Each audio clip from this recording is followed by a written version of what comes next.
Hey YouTube, let's do this.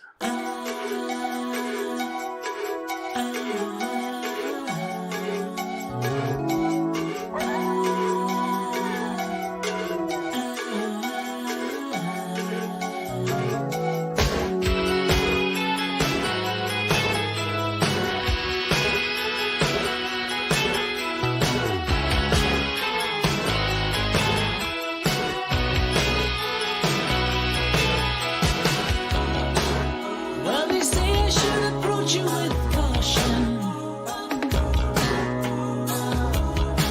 but not to let you be aware of my fear.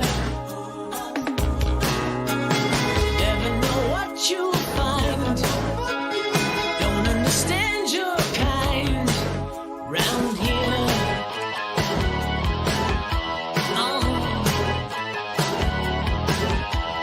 Watching your moves, they look so radical. Hearing your words, they sound fanatical. Something inside reveals you're magical. Oh, how can I get enough? You're a strange animal, that's what I know. But you're a strange animal, I got to follow.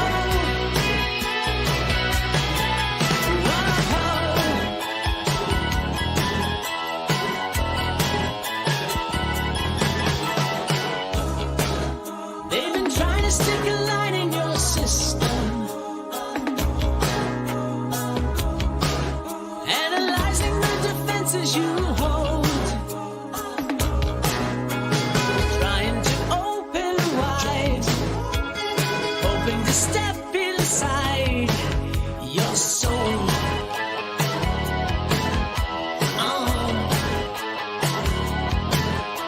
But everything here is unfamiliar. Nothing they've seen remotely similar. How can it be you're so peculiar? Oh, how can I get enough? You're a strange animal, that's what I know. But you're a strange animal, I've got to follow. Whoa,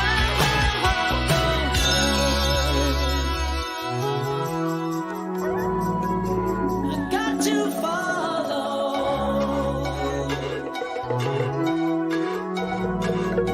I got to follow.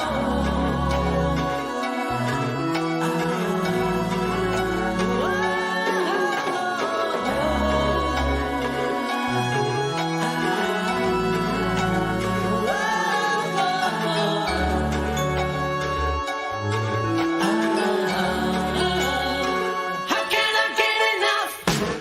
You're a strange animal, that's what I know. But you're a strange animal, I got to follow. Oh, I'm in the spiritus. Wow. Oh, you're a strange animal, that's what I know. But you're a strange animal, I got to follow. Whoa, you're a strange animal, that's what I know. But you're a strange animal, I got to follow. Oh, I'm in the spiritus.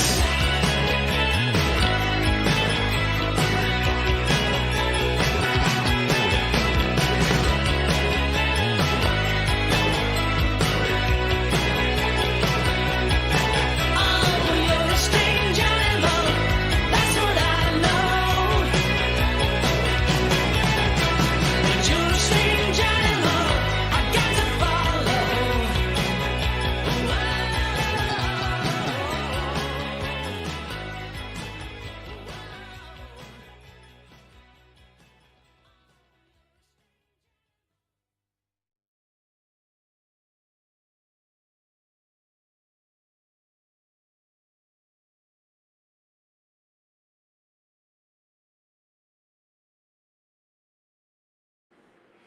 And hey everybody, welcome to Squatch Talk.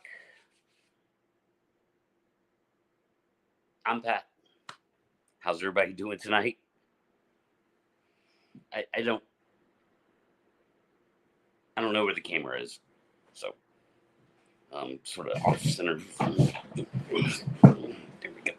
There we go. Got it. What's up? How's everybody doing tonight? Thanks for being here. I appreciate each and every single one of you. That's for sure. And I really do. So tonight I'm gonna try a live call-in show. Gonna try it. I think I got it figured out. May have to adjust some things as we go. Bear with me. If it doesn't work, then you guys can just look at PD all night. Hello, I'm PD. Did you know that I was the Amarillo Monster? And my name is PD. It was me the whole time. Haha. It was me the whole time. I was the Amarillo Monster. You didn't even know that. Haha. It's me, PD, host of Squat Talk. Damn, PD. I knew it was you the whole time. Anyway, we'll see how it goes. Gonna figure out how to see. I don't like my what's going on. My head's getting chopped off here. I need better angular. There we go. Tim's not here, so we missed him. Anyway, for those of you who are new to the channel, I used to have a producer named Tim, and I don't know. It's a big controversy whether he quit or was fired. Maybe I'll have him on the show to have that discussion. And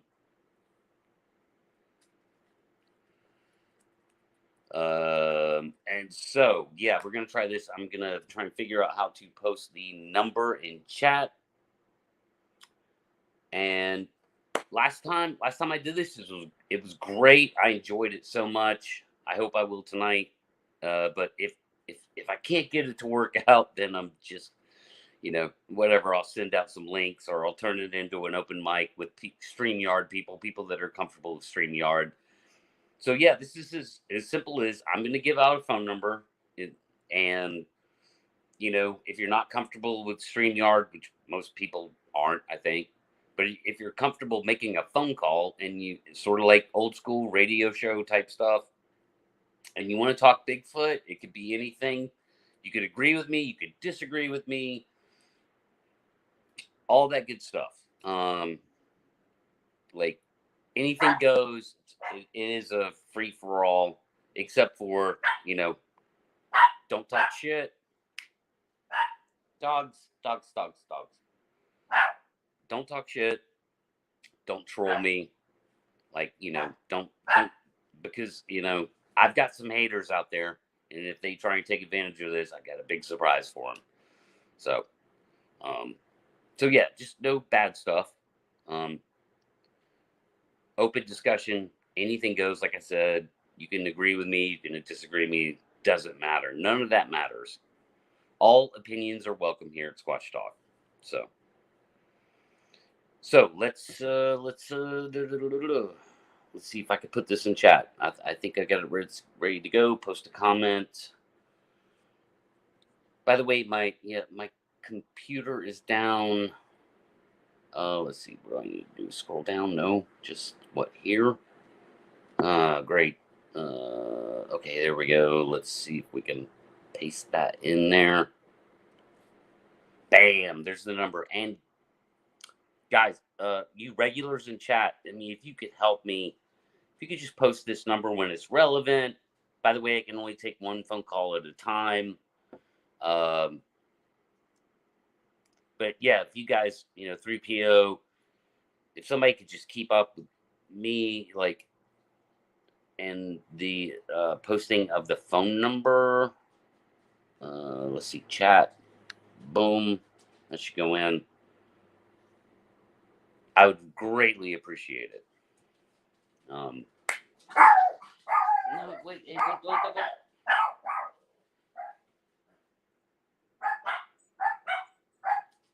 Hey, come on, guys. Hey, I'm doing a live show here. Come here. That better be a Bigfoot outside that door.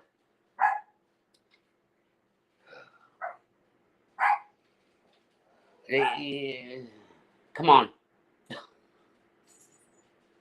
Sally. Get your butt, man. Come here.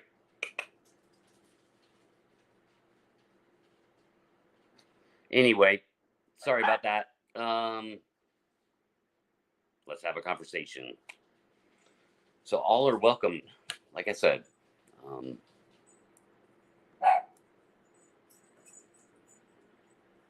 I will take a test subject. I think I got it figured out. So I did. I know I posted the number.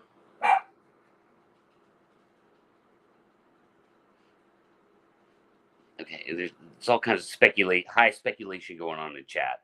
Yeah, so my computer's down. It's down. I have the soul of my computer intact. I have to reinsert the soul of the computer, I think, into a new shell, a new body. And my life will become a lot easier. But yeah, I'm juggling 3 devices. Well, 3 devices here to make this happen.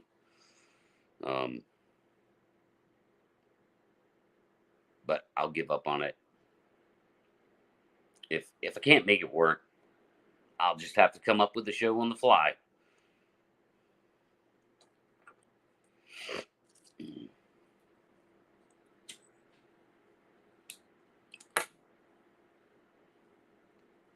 So yeah, whoever you are, again, most people participating in chat right now, it's the minority of viewership.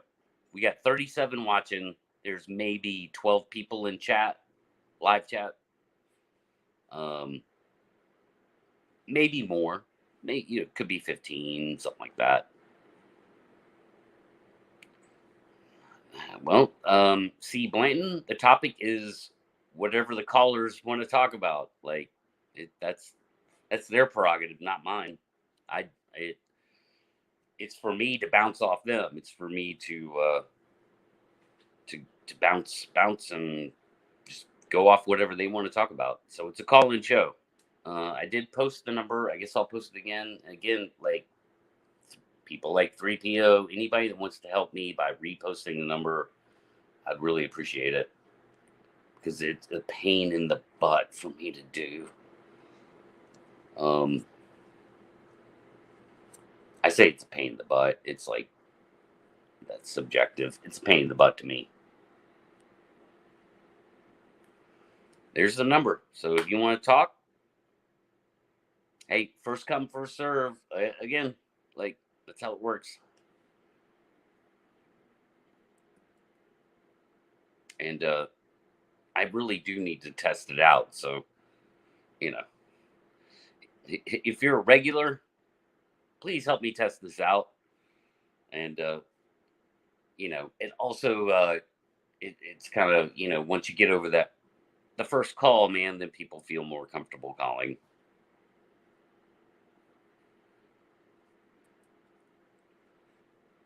Or, I don't know.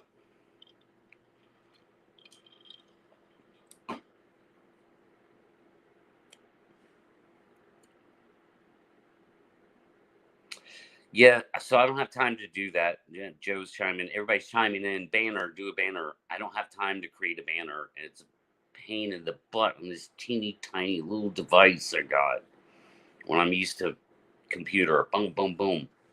So no, I can't create a banner right now. But it's in chat. 3PO is gonna help out and keep it posted. So it's pretty easy to scroll up chat and see where it's at. Yeah, everything's different. On StreamYard on a freaking phone it's like a brand new world to me. On a computer, it's like way easier to deal with. But I don't want to talk tech. I want to talk Squatch. This is Squatch Talk, right? Squatch Talk.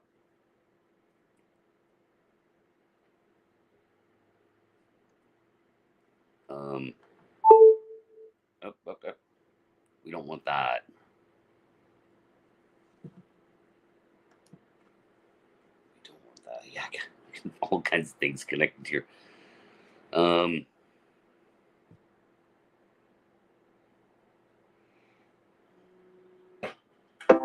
right.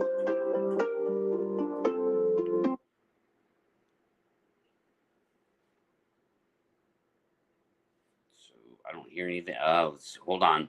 I'm trying to figure. Oh, let me. Whoa, whoa, whoa, whoa, whoa. So I got two people calling at once. That's screwing me up here. All right. Hello, are you there? Uh-oh. Do I have to? Hello? Nope. Yes, nope. All right. So what I got to do is I got to get this. Well, no, it should have been coming out of the. All right. All right. Try again. Whoever wants to.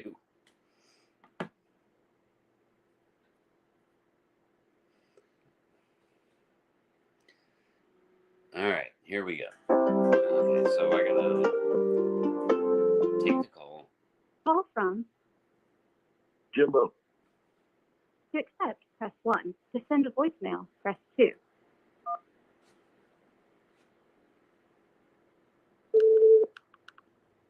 All right. Jimbo, are you there? Yeah, I'm here. Can you hear me? Pat, can you hear me?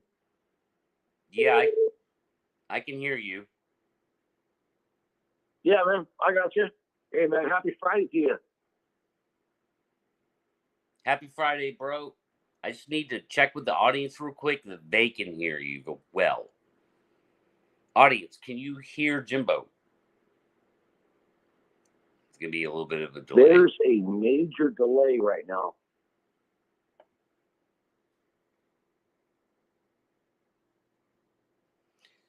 Okay, is a delay.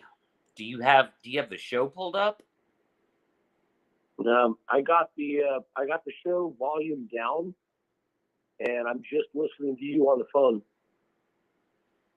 Okay, then we're going to have to kind of take it like we're on walkie-talkies. I think it's probably that'll work.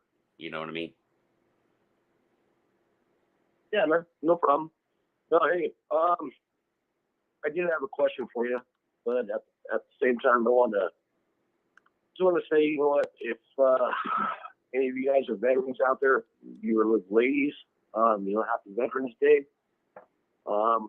Appreciate your service. Care about you a lot.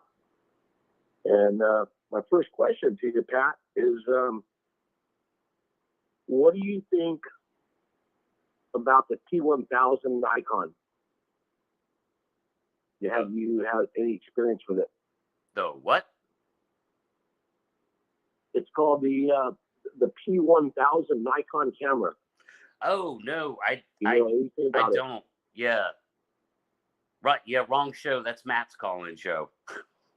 Yeah. I'll reach out to him this weekend. But, yeah. All right. Yeah. No, I don't, man. I don't I'm not a camera guy. I only started learning about cameras when I got into drones. And so really I only ever focused on the cameras that were on those drones, and that's actually how I learned about white balance and things like that. So when it comes to traditional, cameras with lenses on, I don't know that much. So yeah, I'm kind of actually ignorant in that department. No, I get it. I mean, everybody's got a little bit of different approach to it. If you don't mind me asking, I got one more question for you, and I'll take it off air. That's okay. When's basically your next trip out with the drone, man? And we'll be listening. Man, hopefully soon. Um, I just haven't had much drone time lately. For various reasons. Um, like 3 or 4 different reasons, and that's gonna change soon, hopefully. So, um, man, I've scouted out some great spots, man, to fly that puppy. And of course, the day I can go thermal with it, like it's just gonna be exponential. Um, I'll be out there every night, you know. So yeah, man. Yeah, there's more coming in the near future for sure. Um, Right on, hopefully, man. yeah, I mean, hopefully if you get before a the chance, year keep, ends. keep talking about the equipment. Keep talking about the what's needed to make this happen. I know there's a lot of donos out there that'll help you out, and there's a lot of us that watch it every week. And yeah, man, we wanna help. Bring this thing, bring it all forward. We want the truth out there. There's a lot of BS going out there, but yeah, just keep bringing it forward, bud. Well, thanks, man. That's the plan, and I've I'm as confident as I could possibly be about bringing the right tactic with the right tool to the table is going to be an absolute game changer. That's not hyperbole. It's not hyperbole. That is my true heartfelt belief and every intellectual thought in my bones and brain. So I mean it 100%, man. But thank you for the kind words. I Yeah, appreciate the encouragement. I do. good deal, brother. I mean, there's a lot of us watching out there.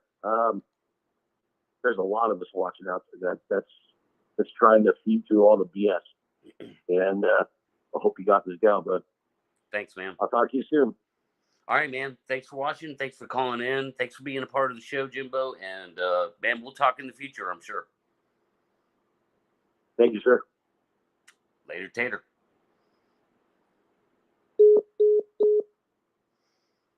All right, cool. So audio's good. Can everybody hear the caller, or does it sound like I'm talking to myself? Um, seems like you guys could hear him. If anything, I'm having a hard time hearing it because I got this fan over here. It's driving me nuts. I have to go turn it off real quick. You guys just look at Petey while I'm gone for 12 seconds.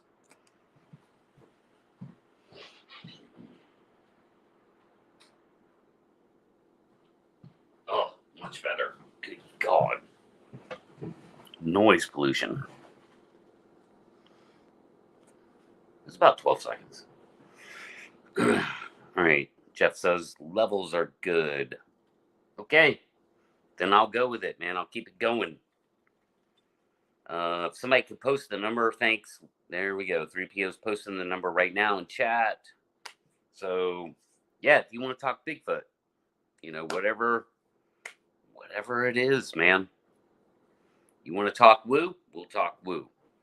You want to talk flesh and blood? We'll talk flesh and blood. All that stuff in between. Doesn't matter.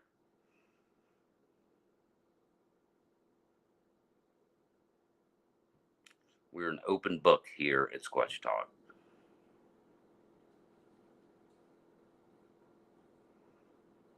Yeah, man, you're welcome. Thanks for calling in. Thanks for being my guinea pig, Jimbo. I appreciate that. And we probably have some new subscribers here. Just so you know, this is a new feature. I just added this about a month ago or so. The call-in show, and I love it. Like I love it. I love if I'm able to do it once a month or once every 6 weeks. It'll be a real nice refresher for me to do this kind of show every now and then.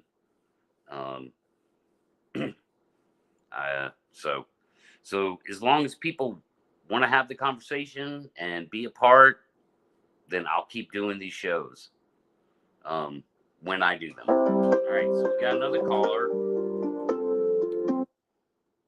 and we gotta do the audio. This. Two. Oh, wait, hold on. Okay. Hello, caller. You there? Hey, Pat, it's Felin. Yeah, hi, Pat, it's Felin. Hey, what's up, B? You hear me? Yeah, I can. Yeah, you can. Good. Yeah, I like your call-in shows. Hi, everybody in chat. Hi, everybody who's listening.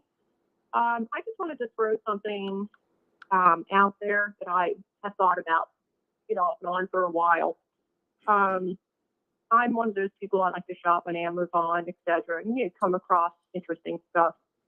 But they have products that range anywhere from like 35 to a couple $100. Those police type body cameras, and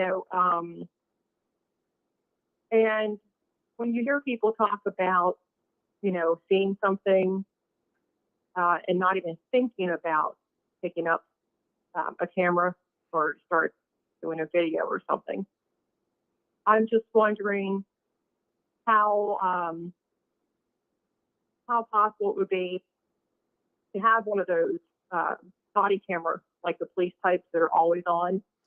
Yeah. So it's facing, forward, I'm guessing. And if there is something to be caught, maybe that would be, improve the odds a bit. Because I know I've seen things that I would have loved to have even thought of picking up my camera and start filming. But for one reason or another, you just don't. And then you're like, oh, I could have got that. So that was one thing I just wanted to throw out there for anybody to comment on and give some suggestions. And the other thing is, I'm fascinated by, I spent a lot of time outdoors as a kid, camp, all that, pretty extensive, and lots of camping through the years. The one thing that I was also pretty interested in were these new types of flashlights. And I watched a video. I don't know how accurate it is, but you see these advertisements for some kind of like a flashlight that you turn this thing on, and it is like stadium lighting. Right. Yeah. So if you hear a noise in the tree line or something like that, instead of taking a normal flashlight, even a good one, and shining that little small space, apparently you put this thing on and it like lights up the area. So I've just wanted to put those two things out there. I don't know if anybody else has an opinion on them or if they've tried them, but it's just something that, I see advertised every once in a while, and it just makes me kind of think, if they would have only had that, or if I would have only had that, I just wonder what we could have caught. So those are my two things. Yeah, well, hey, that's a great two things. So I mean, I'll start with your first question about the body cams. I mean, yeah, that would be great. I know other people have talked about that, like Jeff and Matt have brought that up before, especially Matt, which he kind of does something like that with a GoPro on his kayaks, and I think Jeff too.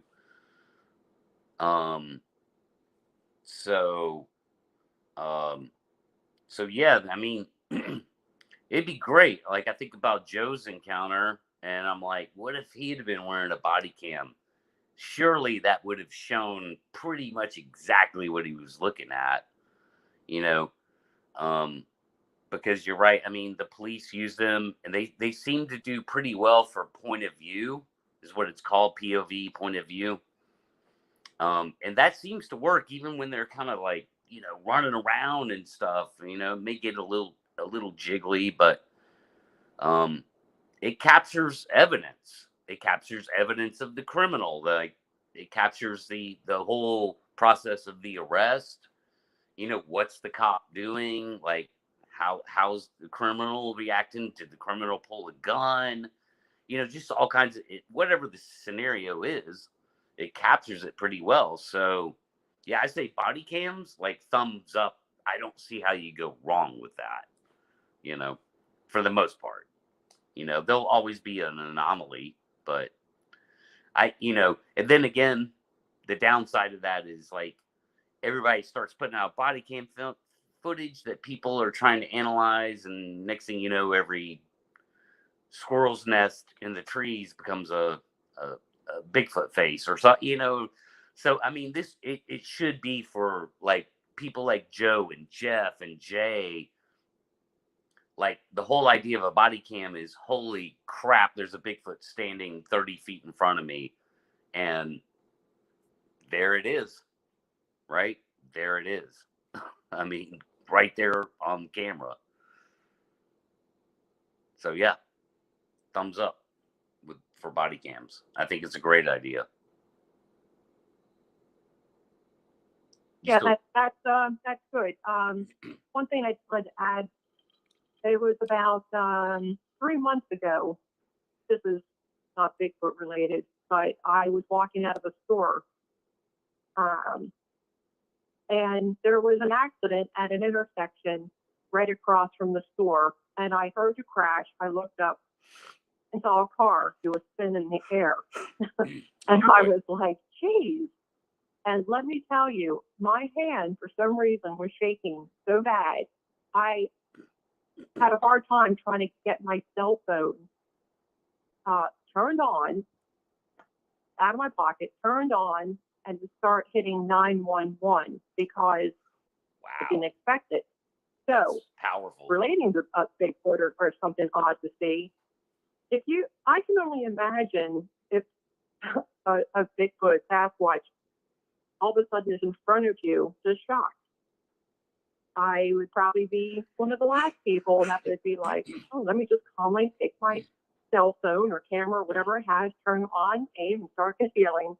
So I'll tell you, when people say, they just didn't do it or something, I would just, I can imagine the shock of seeing something like that. It would be like, is this real? And then, of course, afterwards, it's like, why did I just we're filming or whatever. So anyway, what do you think about the flashlight type of thing? That thing that just supposedly lights up the whole area. Right.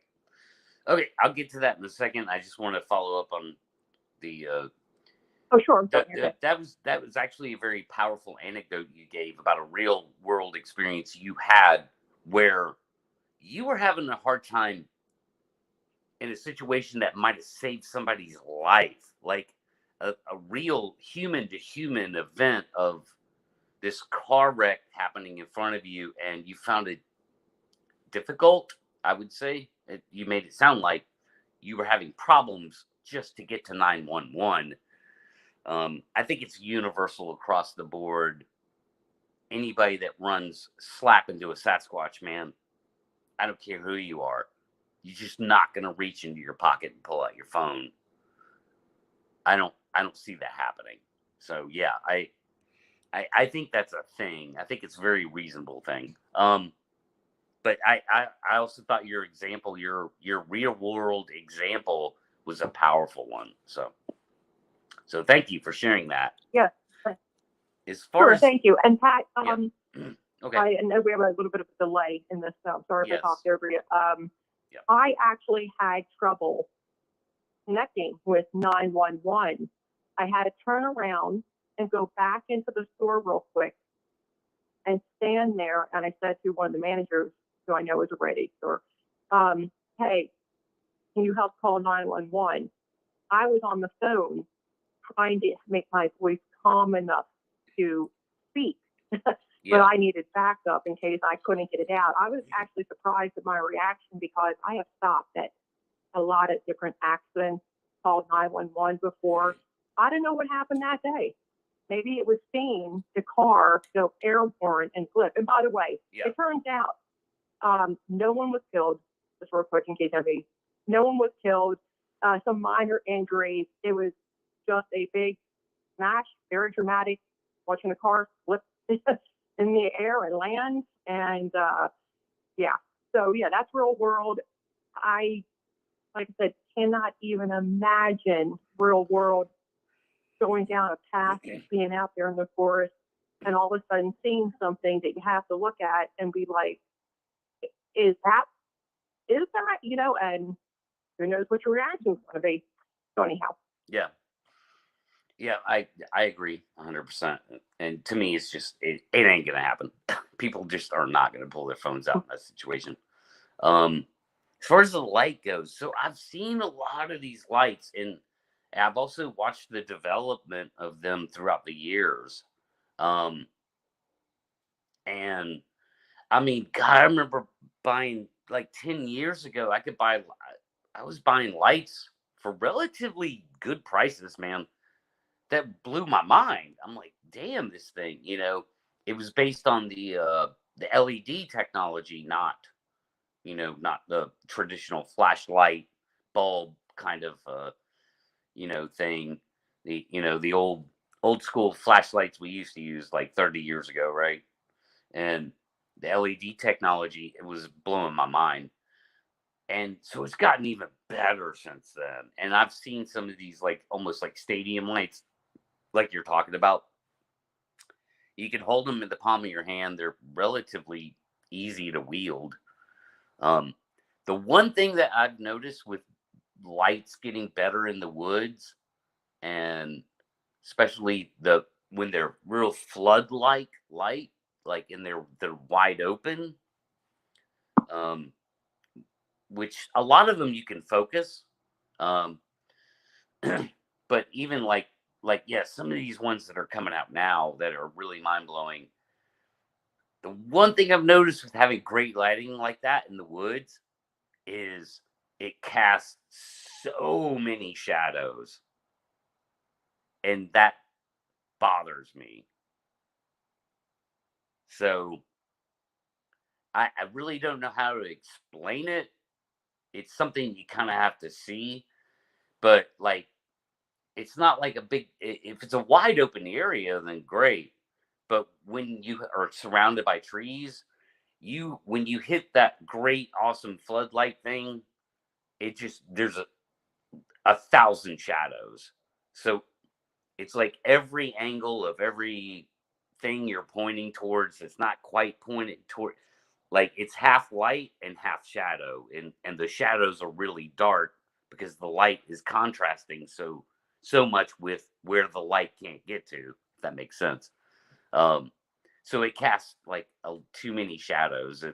It's better to have I think it's better to have a smaller focus light, if that makes sense.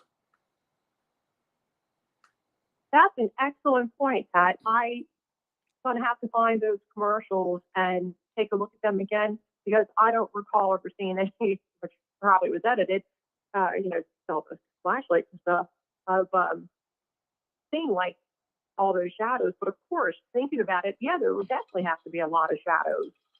So that It would is. definitely be the downside to something like that. Interesting.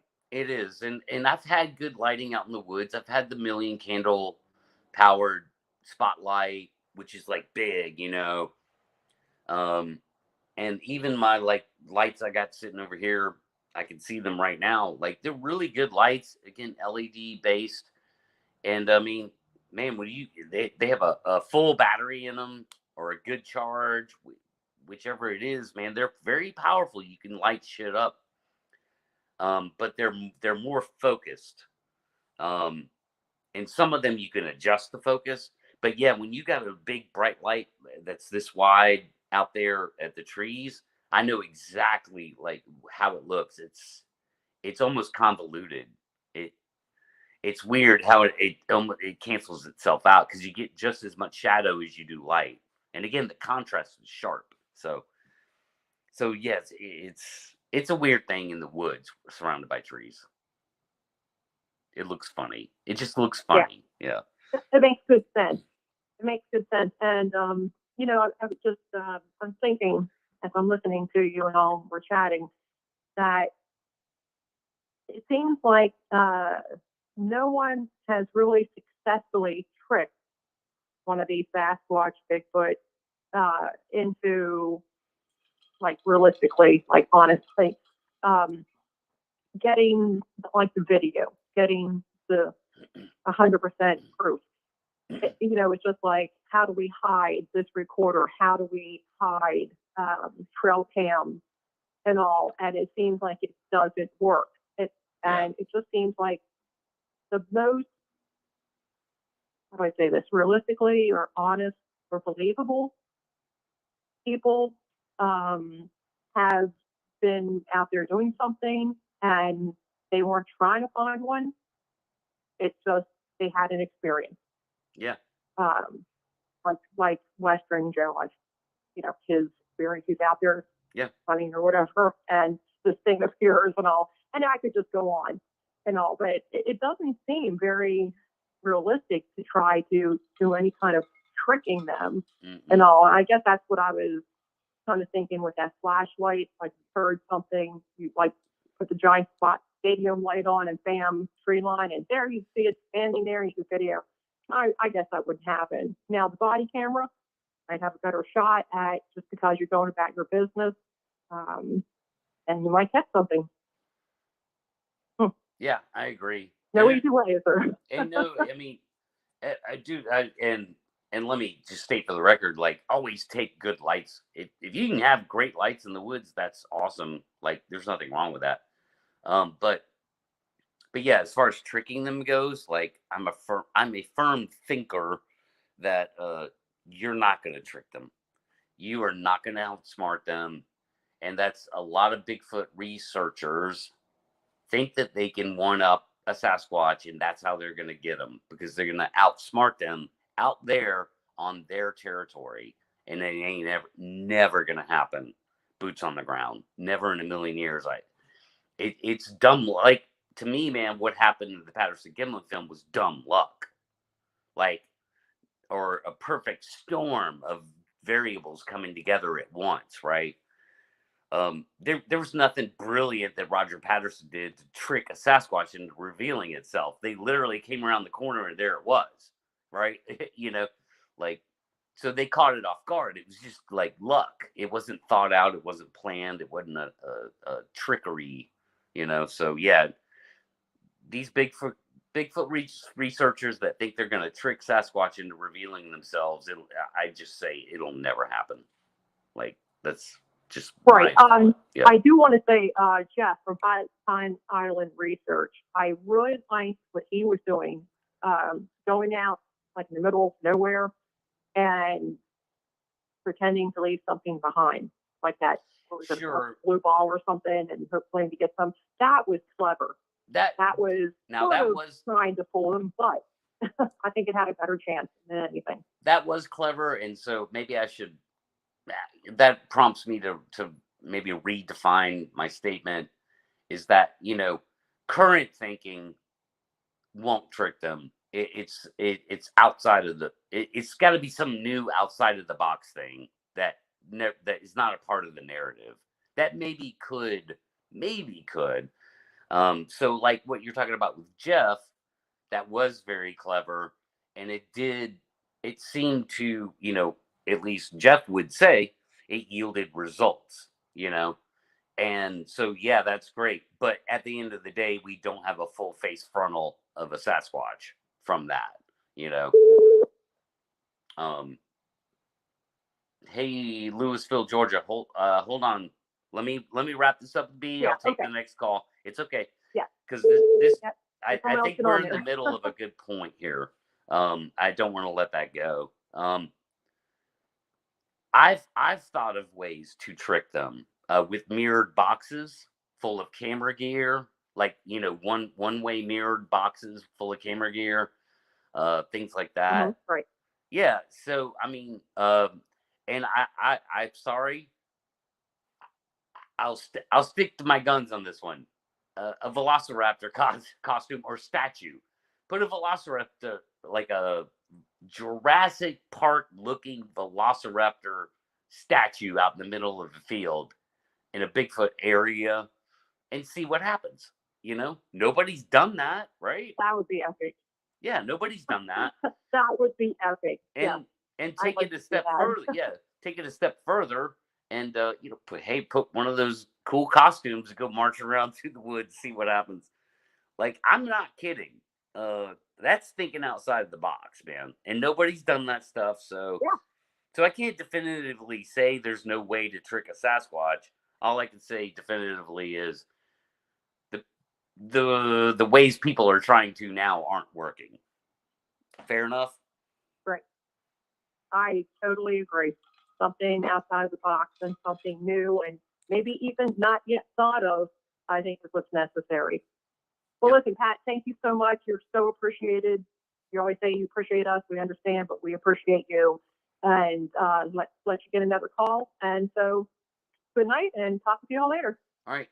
Thanks, B. Thanks for calling in. Great discussion. Great. Thanks. Bye now. Bye-bye.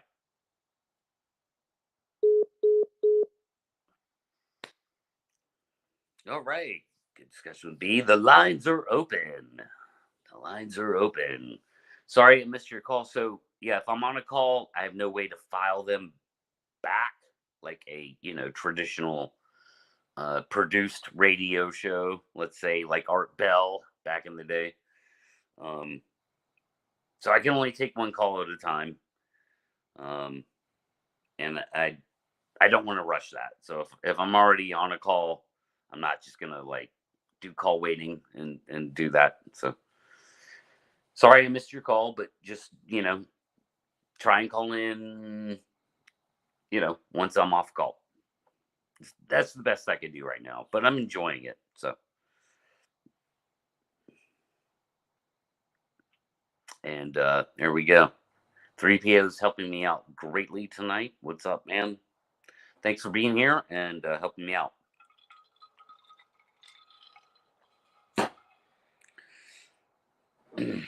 But yeah, good discussion there.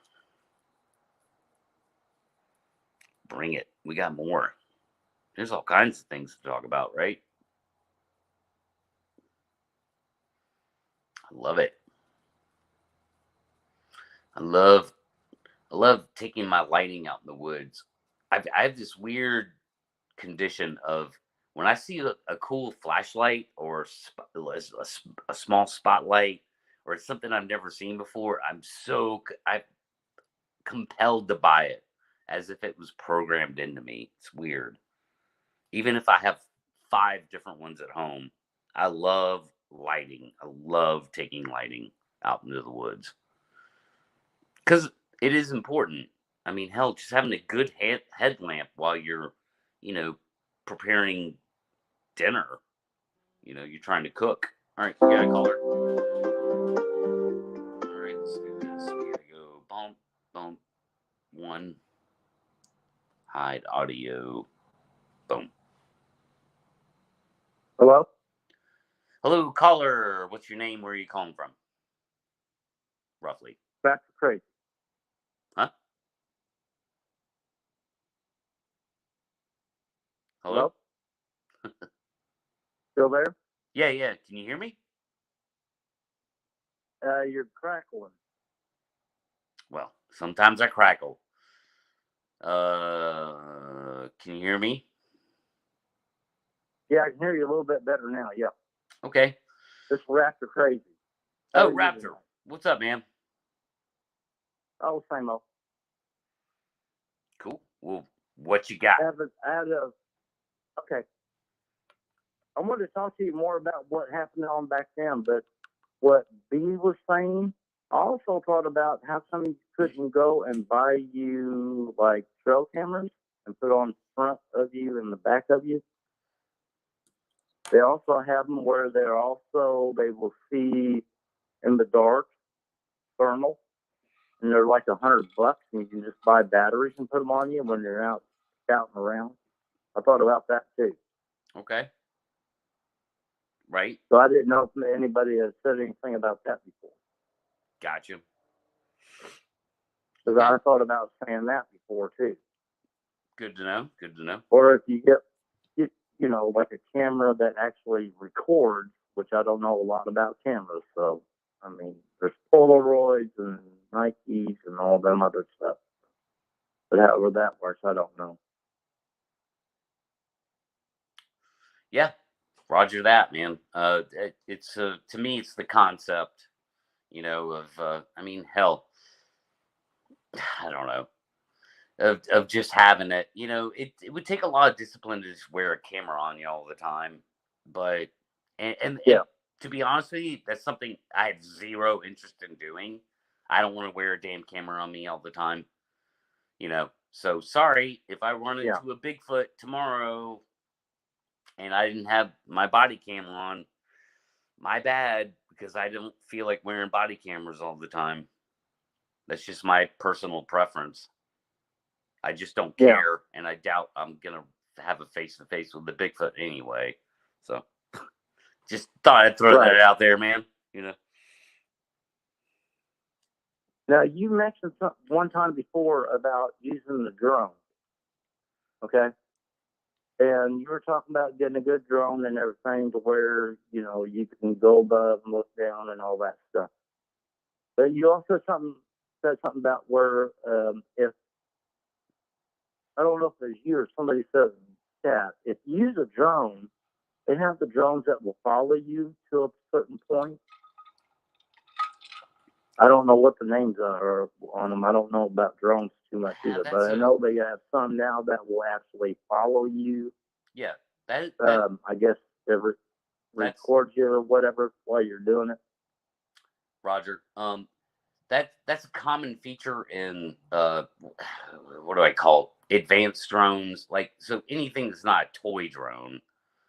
So anything that's a GPS oriented drone will follow the remote. It'll follow the controller. Okay. Yeah. So so there is a follow me feature on most really good drones. They'll follow the controller. If you ask the drone to do that, it will do that. Mm-hmm. Okay, how beneficial would it be if you're in the woods walking around and it's going through limbs and everything else? Would it be able to go through that itself? No. Or would that? You put it above the top of the canopy. Yeah. Okay, that's what I was thinking. Yeah. So okay, I understand what you're saying now. Yeah, there is a thing called obstacle avoidance, but it's for emergencies only. It's not like Star Wars, where you've got a little, that is just agile and every little thing that gets in its way will move out. No. Obstacle avoidance is just for like emergencies. That's it. Yeah. I got you. Yeah. Yeah, you said something about it before several months back or whatever, and I was like, well, I just wonder how well it would work if you're walking in the woods on the ground, would it actually stay close to where your head is and still be able to fly through the limbs and everything else? No. I was wondering that earlier too. I know you'd have it 150 feet up in the air above you, and you'd constantly be looking at the damn screen as you're walking. So you'd have a hard time looking in front of you, looking down at the screen. Like, I mean, it would be. That would be a good idea, though. Dude, I would say this. If I was going to do anything like that, and that's not a part of my tactic, but if I was, I'd take the drone and I'd put it about a quarter mile out in front of me, and then use it as a tripod. You know what I mean? Yeah. And I don't need it to follow me. It's a tripod in the sky. I'd probably put it 2 or 300 feet in the air. And as I'm walking in that general direction, then I've got a tripod in the sky, a quarter mile in front of me that can not only look my direction, but look in its immediate area. And then the area beyond that, I can pivot it. I could look around. Again, it's just a perfectly still tripod, and you could look 360 you almost degrees. Have two for that. Yeah, to catch something back of you. Yeah, make sure it had thermal on it. So that makes sense that way. Yeah, the follow me feature isn't. I don't see how that's advantageous in the Bigfoot, realm. So yeah. Yeah, I was thinking about that when you said it before. I was like, if that did follow you. I know it does on certain things. Some guys do on YouTube, they have the ones that follow them or whatever. I didn't know if it would be able to like stay about your head height or maybe a foot above and follow you that way, but never know how those work nowadays though too. Yeah. In the woods, under the canopy in the woods, man, there's no good drone for that situation. Could it be Yeah, that's done? true. Yeah. Like a really good pilot could make it work in the right situation. I mean, it's just so unrealistic that it's almost not even worth sort of like speculating about, you know. Yeah, and trees be far enough apart where it's still have a path to go through. Yeah. Yeah. Okay. But yeah. Yeah, well, that wouldn't be bad, man. Now, what I was saying before when I talked to you last time, about stuff that happened out there, there was several times where people had stuff missing out of their garage. Like, most of them were like farmers, and they had like a lot of property. Some of them had like 5 acres, some of them had 10 acres, some of them had 8, 7, whatever. A lot of them had, apple trees, pear trees here and there, peach trees, stuff like that. Mm-hmm. And a lot of them would, get their harvest and go in town and they'd sell and trade and whatever else they had to do or sell to the stores, that type of deal back in the day. Right. And a lot of them would call in saying that stuff was missing or somebody would break into their sheds or break into their garages and stuff and they would take the food and stuff. A lot of things back then happened like that too. Right. Sure, man. And like I said, yeah. I don't know if it was actually Bigfoot, but a lot of the weird things like that happen. You know what I'm saying? Sure. I mean, if it, yeah. I mean, things can add up to tell a story Mm-hmm. with a narrative. I mean, again, Raptor, I think I told you that this last time, is like, as long as you're being honest about things, like as long as anybody's being honest and saying, man, I don't know, but kind of fits the bill. Like, Yeah. like, I mean, I'll take all that shit into consideration all the time because that's what happened to me. I had a series of events that led to an event, that was what you would in the Bigfoot world call a wood knock encounter. And all I did was tell the story the way it happened. That's it. I didn't smother it in Bigfoot sauce. Yeah, I understand. At the end of the day, I can't say it was Bigfoot because I never saw a gnarly Bigfoot face staring at me. Like, it is what it is, man. So I get it. And it's important to just tell it like it is. Like, I don't care what it is, dude. Just tell it like it is, right? Yeah, I understand that one. Yeah. Now, I've been told myself before. There was times that when I was out there and I would stay here and there, like I might be a week, 2 weeks, 3 weeks, whatever it was when I stayed with him. There's times that where people would be building like a shed or something like that, and they were using a nail gun, and they would be out there with the nail gun going tap tap, or tap tap tap, that type of deal, and made it sound like it was certain wood knock or whatever, and they'd be in a distance, and you'd hear it echo, and it would pull you too to some point. Right. Yeah, I've heard that before. Sure. Now, there's times I've been out in the woods. I don't know about you or anybody in chat, but there's times I've been out in the woods, and you would hear like it'd be like in the fall, and you would hear rustling, like somebody's dragging their feet through the limbs and through the leaves and everything, and it sounded like it was like a heavy footfall type of deal, like somebody was actually walking. I've heard that before several times and turned the light on and come find out it was a raccoon doing it. Oh yeah, yeah, sure, I get The way, that. Yeah, they're noisy. yeah, the way they are. I've Yeah, had that before too. they're surprisingly noisy. They the very few times I've seen raccoons at night is because I'm like, what the hell is that moving around out there? And Yeah, then you shine the light and yeah, they're looking right at you. Like, you know what I mean? Like they're yeah, 40 yeah, feet away, just staring right at you. You can see their eyes are obviously they glow like, like a rave, you know.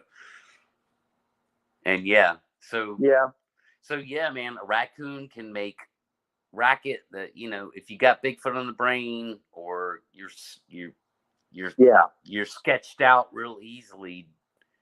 Yeah, man. And I mean Now coyotes, Bigfoot, coyotes too, man, with what is it their called? sounds. Yeah. Sorry, Go ahead. Go ahead, man. go ahead. Sorry. Now I was just gonna follow up the raccoon thing with like the coyotes and the sounds they make. It's like Yeah, if you don't know any better, and hell, I'm not an expert at it. Coyotes could probably still kind of creep me out a little bit if they're at the right distance. But I yeah, remember the yeah. first time I ever Exactly. heard a coyote, it freaked me the hell out, man. I was like almost panicked. I'm like, what the hell is that, dude? And my buddy's laughing at me, like, dude, this is a coyote, you know. So, yeah.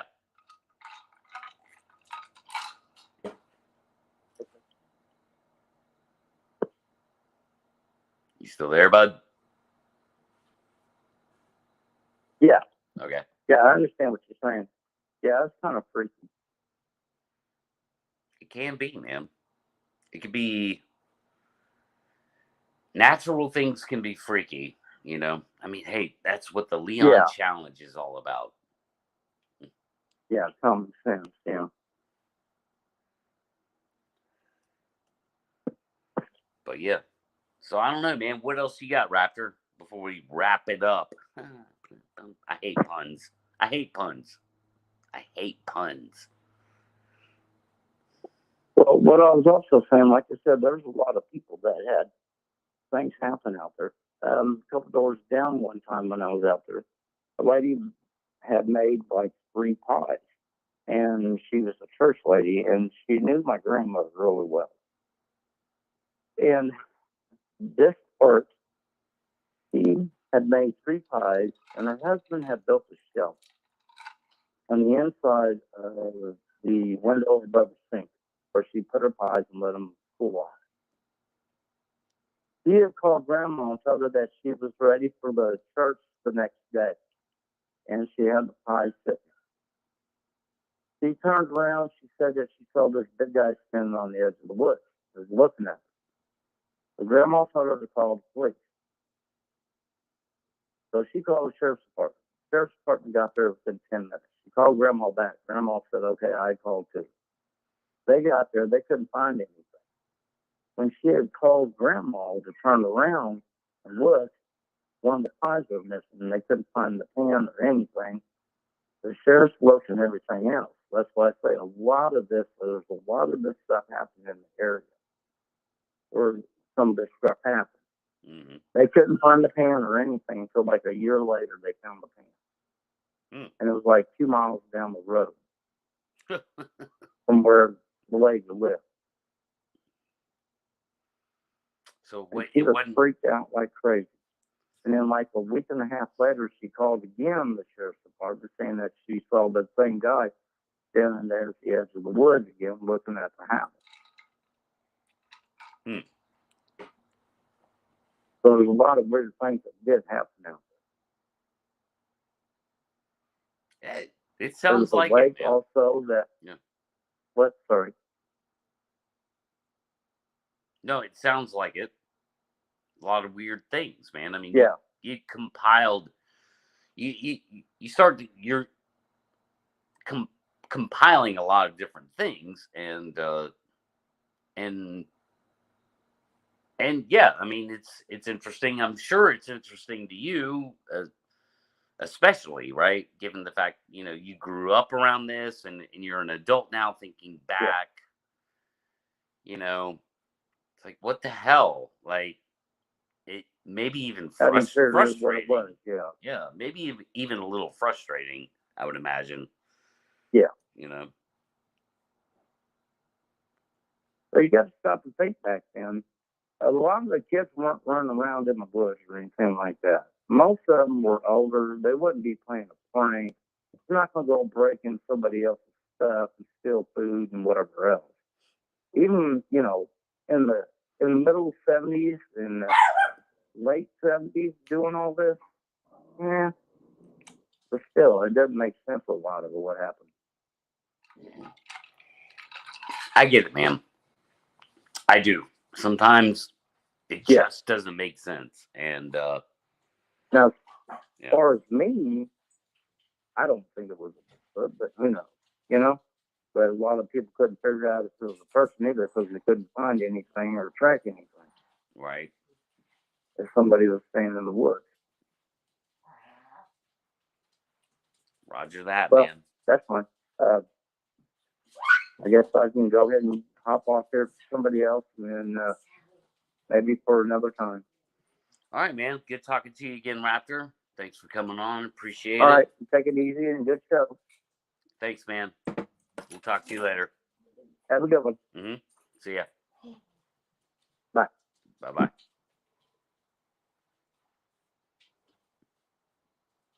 All right, Raptor calling in again. Bringing some more to the table. Good call, good discussion. Yeah. Let's get another call. All right, lines are open.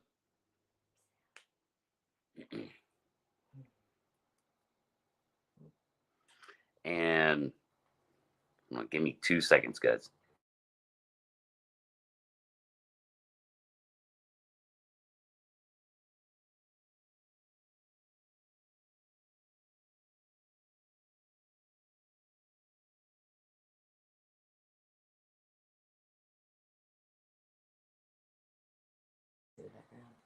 Great.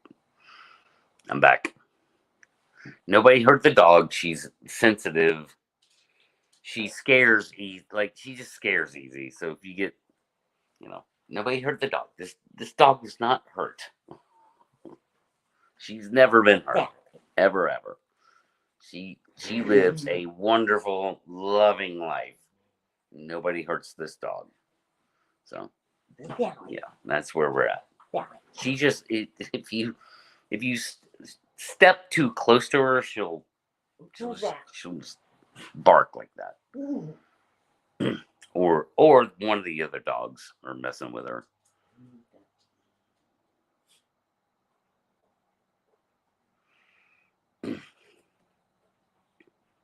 And it doesn't sound good, but yeah, she's fine. She's fine. Yes. Yeah, I love my dogs very much. So I don't know. I need a.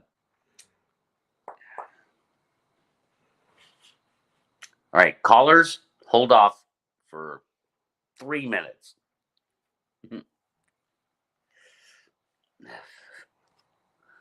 Just 3. Yeah, all callers hold off for 3 minutes, or maybe this long.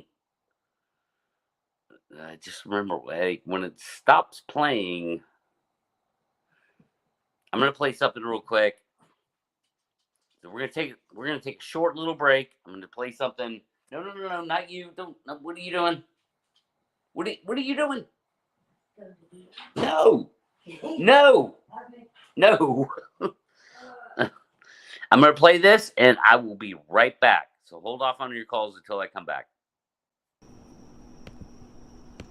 That this is part of the problem, is that is that the people that should be doing good quality evidence aren't doing it, or they're doing very little of it.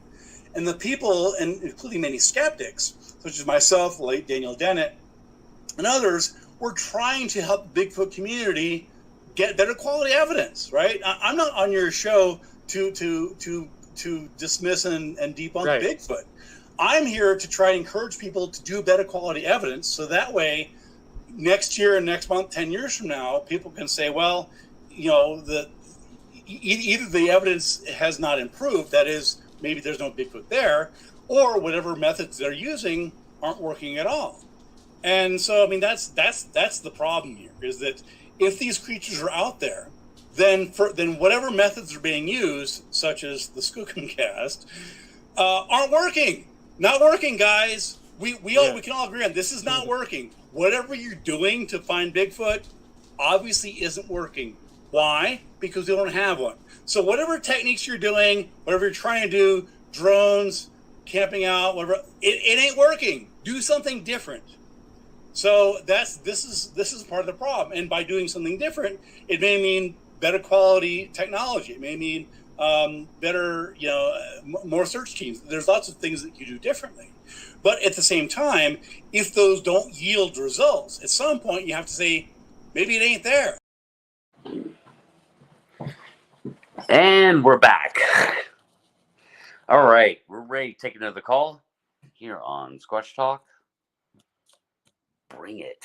What you got? Show me what you got. I'm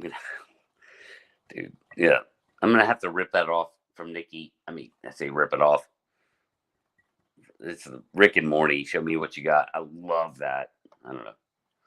But yeah, man, what you guys got? Probably gonna wrap it up here. I mean, at least in the next 45. So anybody that was wanting to call in, whether you're a regular or not, I'd love to hear from somebody new. I'd love to hear from somebody that disagrees with me. My favorite broadcaster in the world, AM, FM radio broadcaster Neil Boards, he always put callers who disagreed with him at the front of the line. I don't have the ability to do that because I can only take calls as they come in. I don't have the traditional, way of taking calls with call screeners and all that. But hey, if you disagree with me, that's fine. We can have that conversation. Or if you're a regular and somebody that I know, like, it's wide open. The lines are open. Are you calling east of the Rockies or west of the Rockies? It doesn't matter. Call in. Let's talk. Let's have that discussion. Because whatever that discussion is will live on YouTube for forever, roughly. Whatever that is.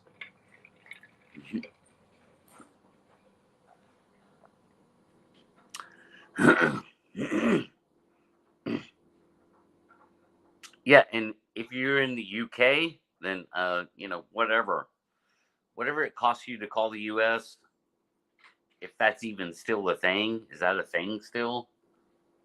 That's on you, not me.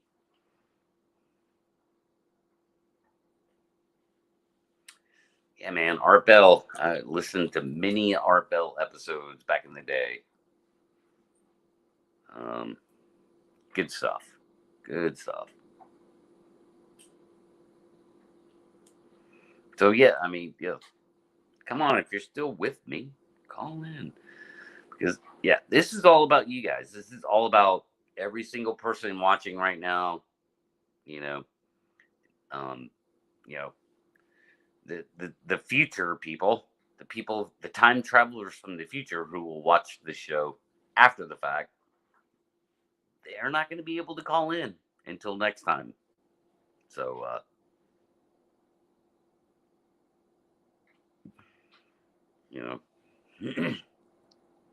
we got.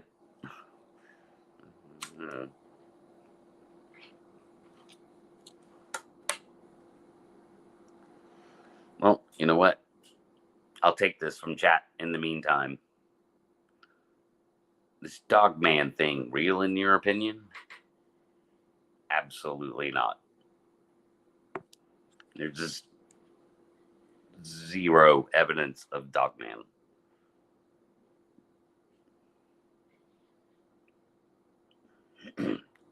No evidence for Dogman.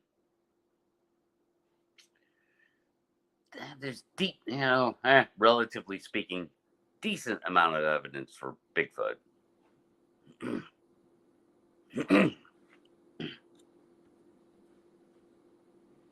So yeah, I do not conflate the two. One being real does not make the other real.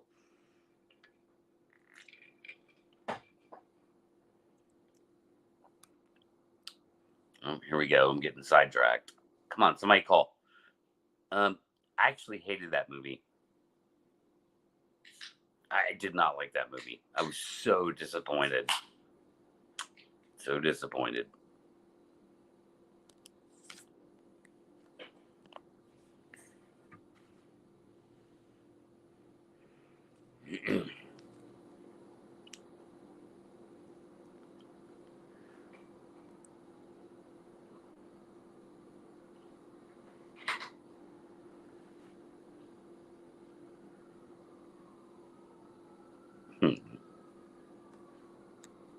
All right. Well, there you go.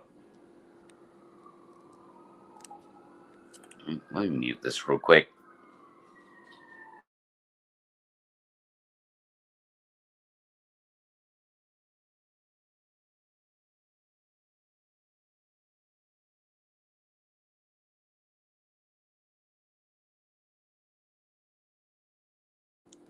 All right.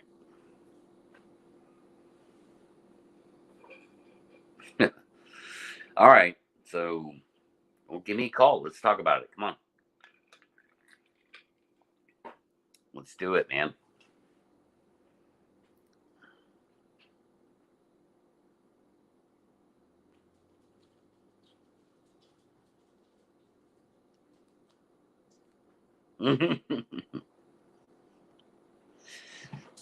I do not live in the hood. That was EMS, Donald.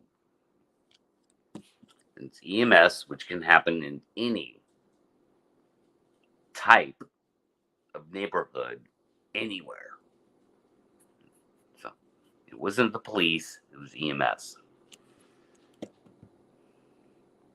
But thanks for asking. Thanks for commenting.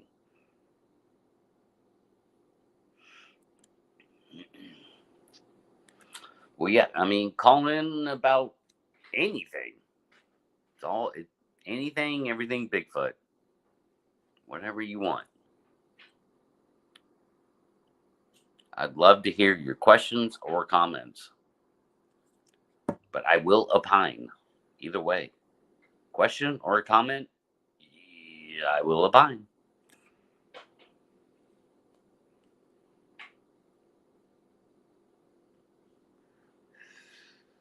Where'd Jeff go? Wasn't Jeff here? Jeff was here. Come on.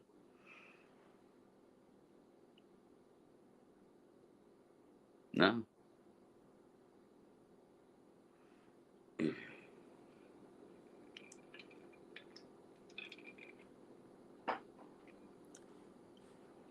All right, I'll wait. I'd say I have all night, but I don't. It is not my night off.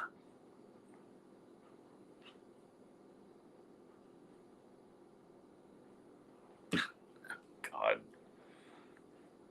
All right.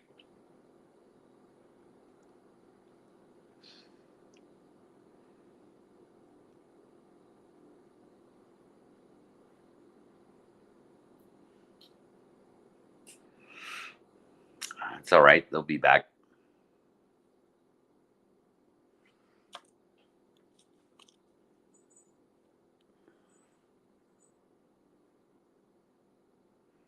That's okay. If you're a new subscriber, which man, I've got a bunch of new subscribers in the past few weeks, even just the past week. Yeah, somebody post the number. So if you're new to the show, man, and you wanna talk, it's easy as a phone call, and that's it. Give me a call. I'd love to hear from you.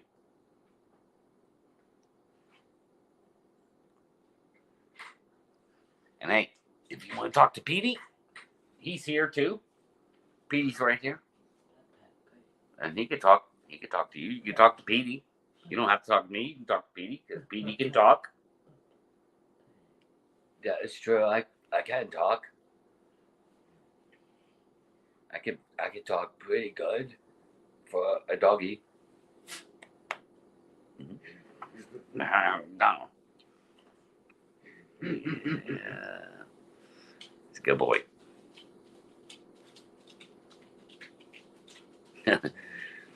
There we go. Oh, oops. Screwed that up. God, I want my computer back so bad. There we go.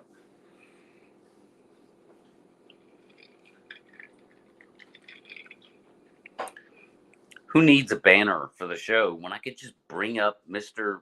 Lee 3PO's comment? Who needs a banner? Screw the banner. There's the number.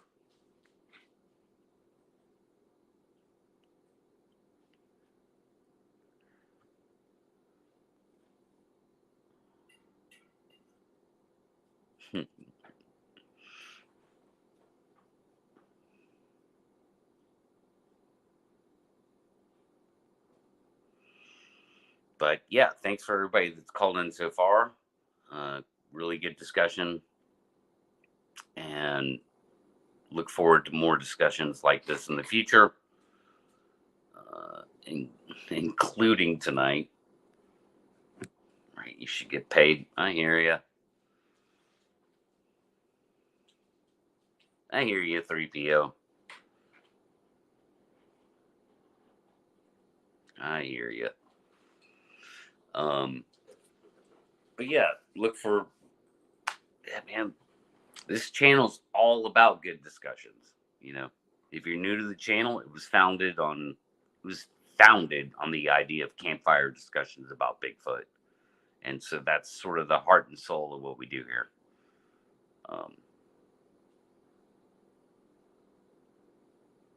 And thanks for being here.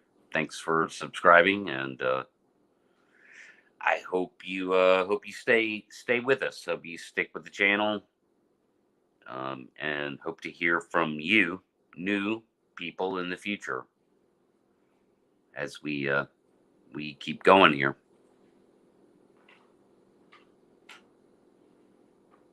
All right, yeah, that's cool, Donald. Roger that. Donald needs a heads up. Yeah, don't. Again, once I sort out the computer issue, then I'll know when I want to do call-in shows, like days ahead. All right, here we go. We gotta go.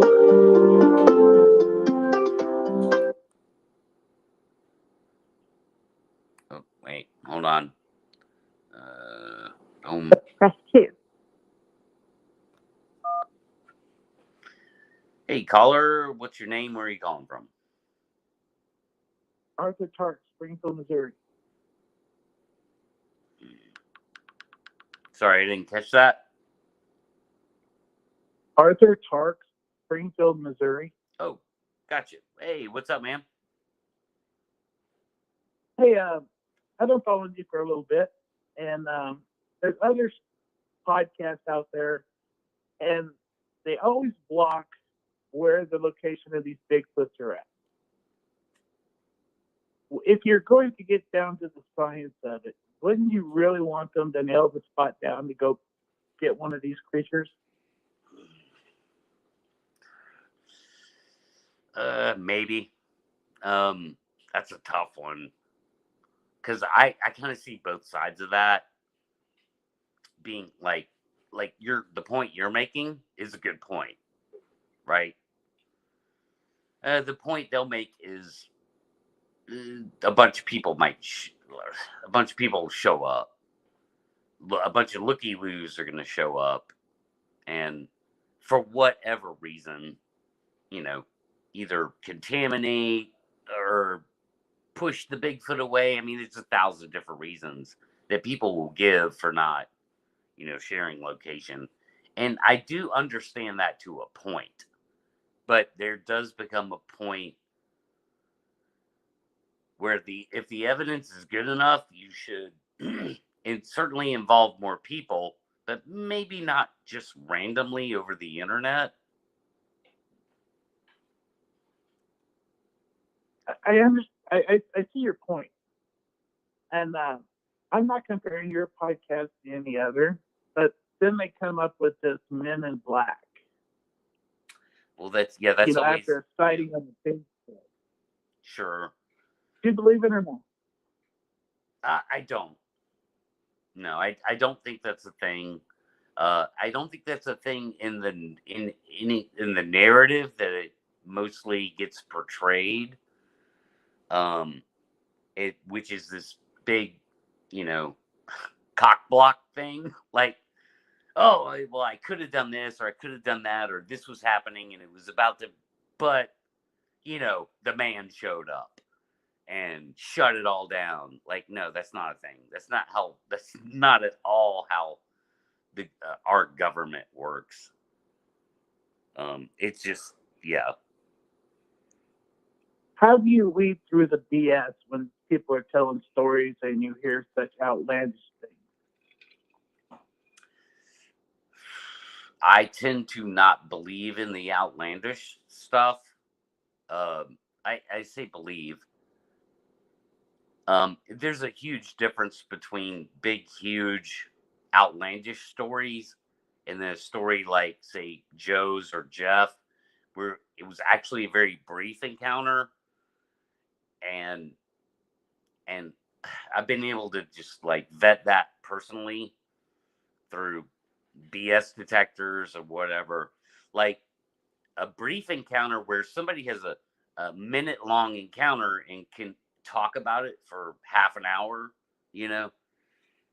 is way different than a half an hour filled with outlandish shit, right? Like there's a huge difference between those two. So I tend to not believe the outlandish stuff, although some of that may be true.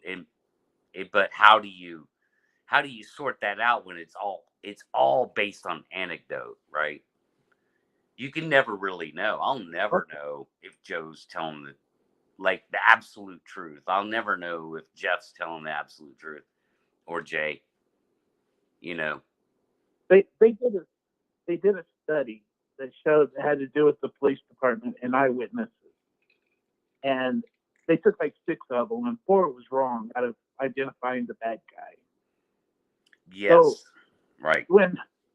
When there's a sighting of a Bigfoot and they say it's 12 foot tall, my BS meter goes on right away, and then I don't believe the rest of the story of the person telling it.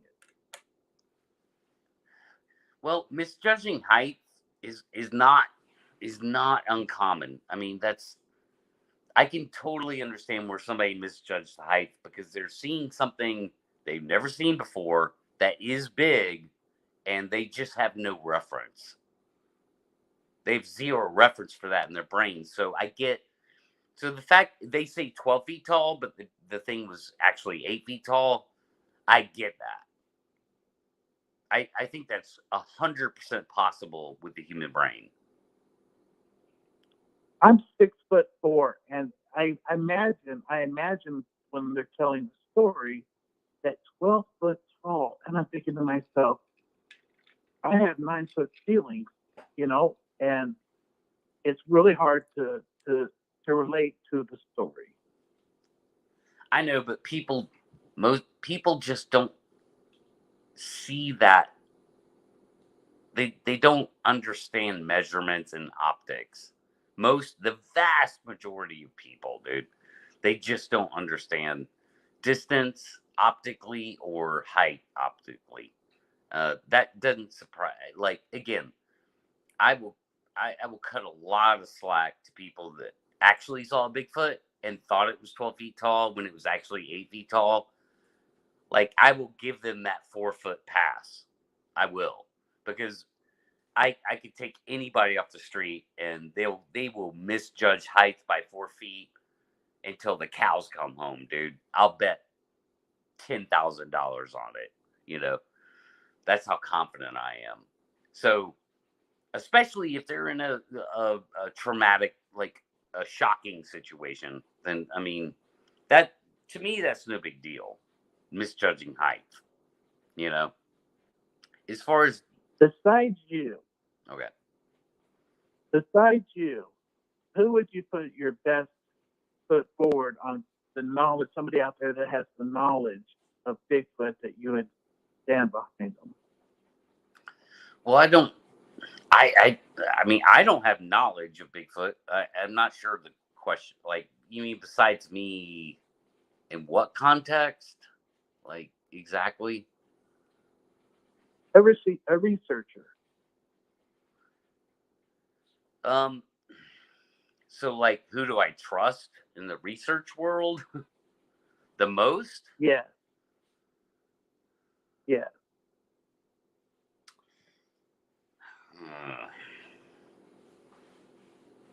That's a good question.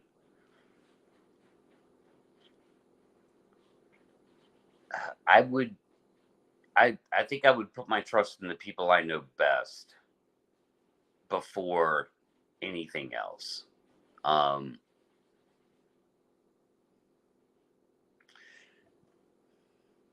yeah, I think that's the ultimate answer to your question.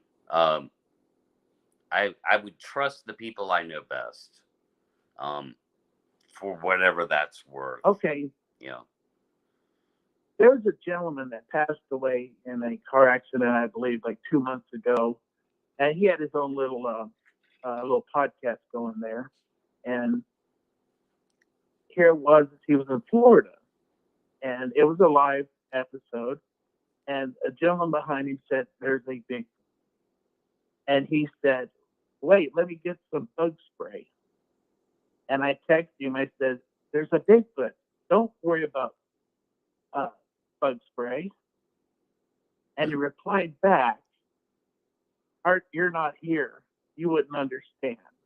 And that gentleman that had the podcast, who's since passed away, I lost all interest in him because of his forward personality.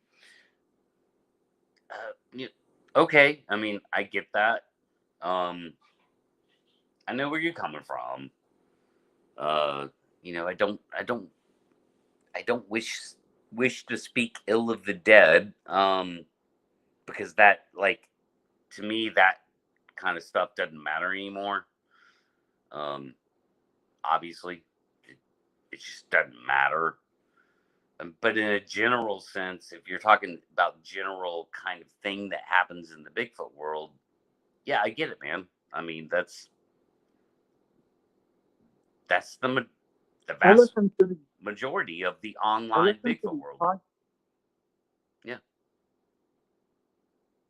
I listen to these podcasts, and I'm cleaning my house or doing whatever, and it gives me some entertainment to listen to. And I believe the people that run the podcast, if they would treat the listeners and people as if they're giving them their knowledge without being arrogant, I think the Bigfoot community would go a lot longer, better way.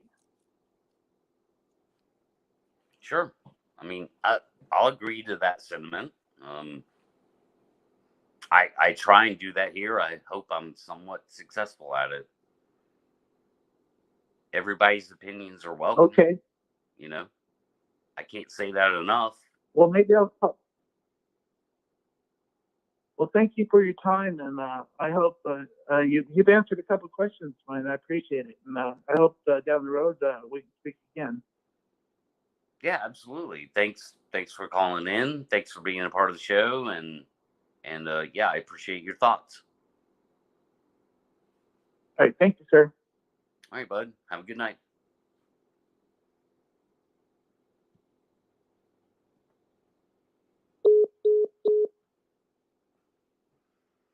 All right. Awesome. Another caller? I think I got, got time for one more if it comes in. And yeah, where'd Brendan go? I thought he was gonna call in. So Bud, if you're still around, man, or Jeff, or Matt, or Ernie. Ernie was supposed to be watching, or might have been watching tonight.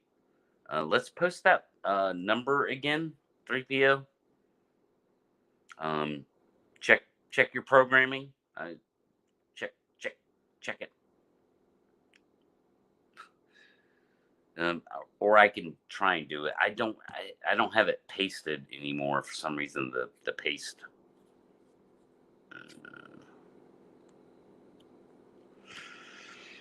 So yeah, 3PO. If you could put the number back up, man, I got time for one more call. Uno más. Ein. I say that in German. Ein. What's more? I can't remember. Ein. I don't remember. My German is not. My German is not functioning well right now. My Spanish seems to be okay.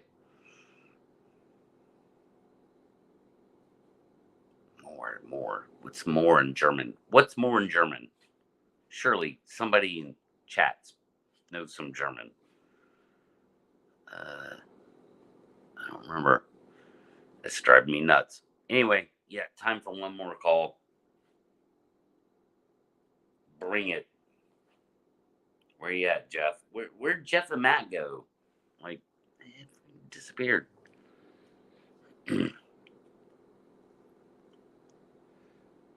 Ernie, you watching, bud? Come on.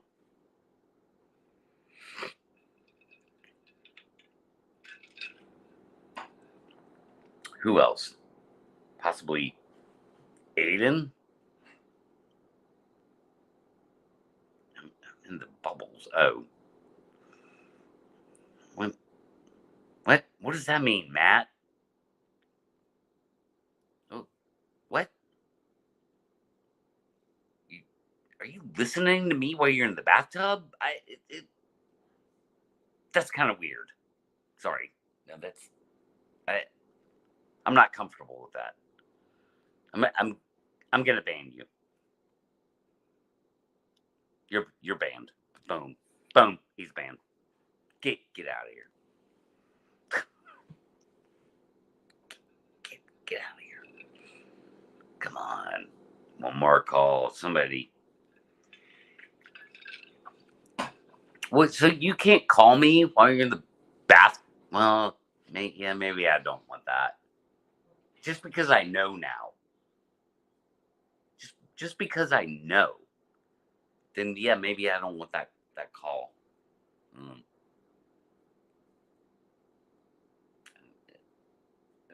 mean, what do you? Never mind.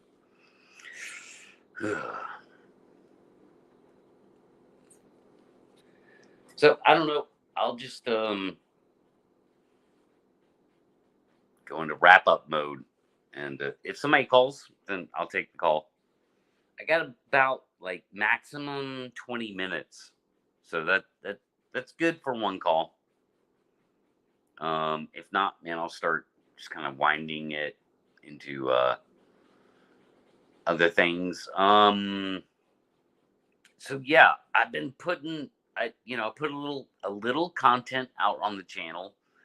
It seemed to do things well here. It definitely I got a bump in subs and like good analytics out of it. So I'm gonna keep doing it. Like every chance I get, I'm gonna pump some kind of content out. whether it be a short,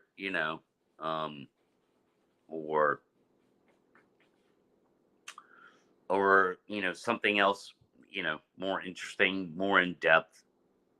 Um, like again, right now, not to make excuses, I have a technological problem going on here, um, and so uh, it's more difficult to pump content out, but yet somehow I figured out a way to do it.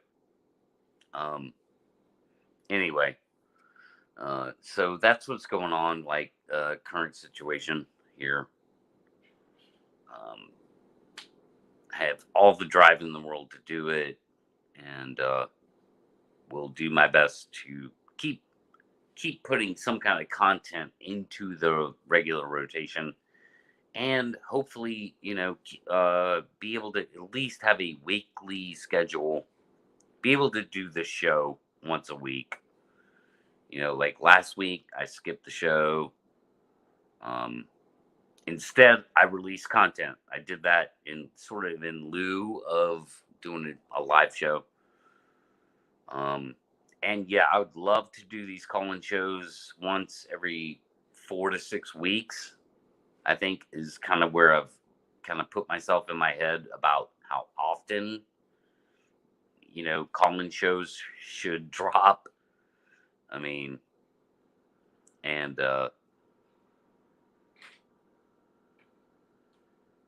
yeah, I mean, I think that's fair. It's about right. Like, I don't want to do call-in shows all the time. Don't want to become a call-in show thing. Um, I enjoy getting my StreamYard guests on, interesting guests or panel discussions. I enjoy all that too. So the call-in thing is kind of a special thing. And first time I did it was great. Now I've done it again. It's a success, just as great. Interesting discussions and good engagements. So yeah, I love doing it, and I'll continue to do this.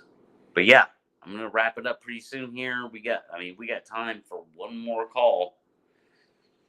Anybody wants to jump in? 3PO tried, but the across the pond, maybe it does not work across the pond. In theory, it should, but I don't know.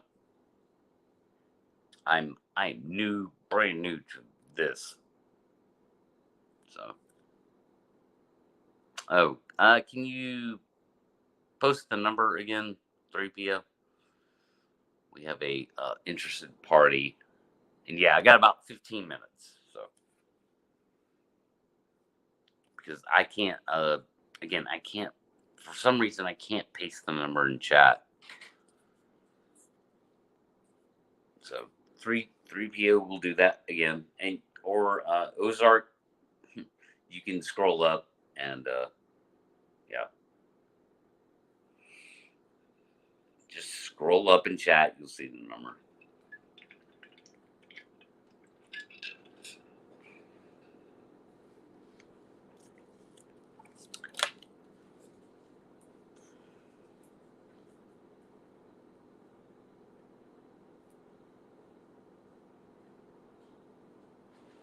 Dead air, not good for a show.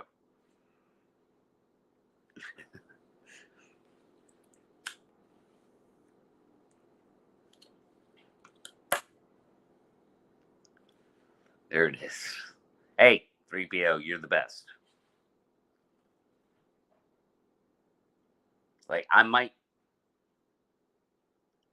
would actually pay you for your help on calling, or we'll see. I don't know. Let's talk. You know. All right, Ozark. Fair enough.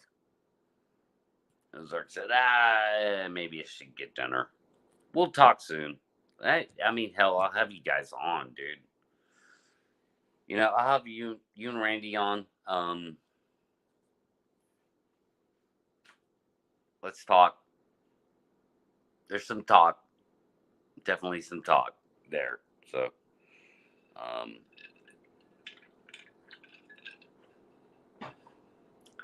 but yeah, man. Anybody else that wants to call in? Now is the time. I'm definitely winding down. In fact, I'm gonna give it a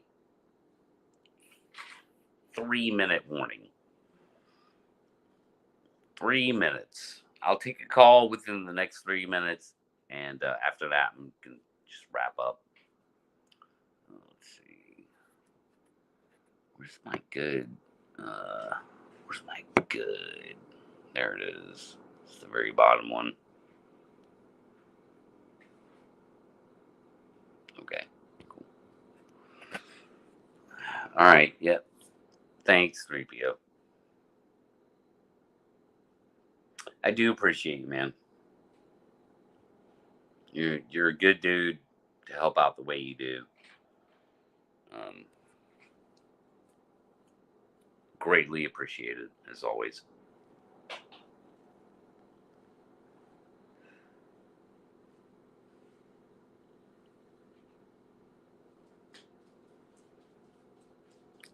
Where are we at?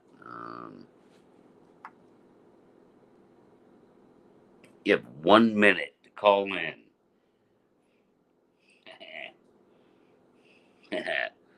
Or we're going straight to PD. PD. It's going to be PD time.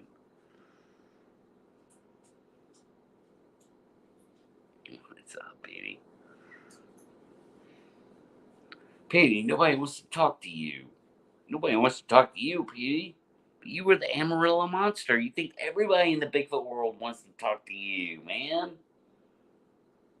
Like it was you the whole time.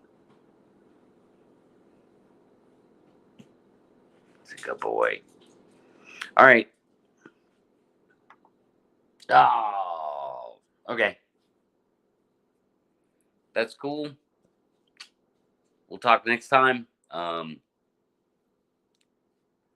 Thanks everybody for watching.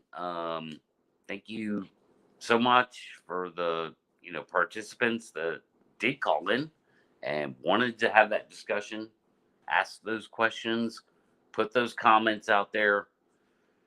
Greatly appreciated.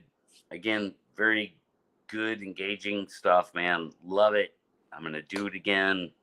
Another month or 6 weeks from now, and